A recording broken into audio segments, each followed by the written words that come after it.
কৃষ্ণনগর উৎসবের শহর। আর আজ সেই শহরের রাজপথে বয়ে চলেছে এক অদ্ভুত আবেগের স্রোত। মা সরস্বতীর বিদায় উপলক্ষে হাজারো মানুষের ভালোবাসায় মুখরিত এই রাত। আপনি কি কখনো দেখেছেন এমন আবেগময় বিদায়ের দৃশ্য?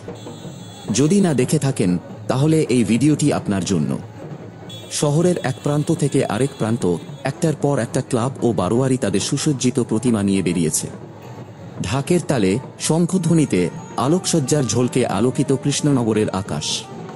সবাই মেতে উঠেছে এক অভূতপূর্ব আনন্দে। এই যে দেখছেন, শহরের প্রতিটি অলিগলি থেকে দলে দলে মানুষ একত্রিত হচ্ছে।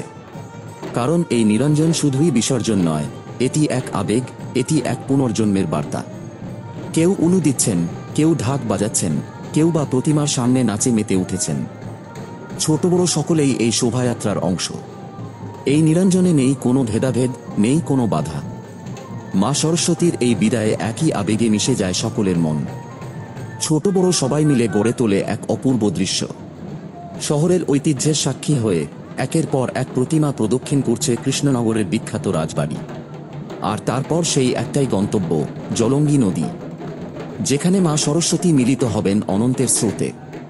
শেষবারের মতো মাকে ছুঁয়ে দেখা, শেষবারের মতো ধূপধুনো জ্বালানো, আর তারপর ধীরে ধীরে প্রতিমা ভেসে যাচ্ছে নদীর বুকে। বিদায় মা। কিন্তু এ বিদায় চিরতরে নয়, কারণ আসছে বছর আবার হবে। এই অপূর্ব মুহূর্ত আপনিও অনুভব করেছেন তো? তাহলে আর দেরি কেন?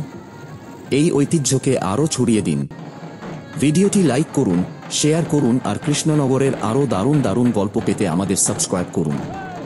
কৃষ্ণনগরের উৎসব, সবার উৎসব।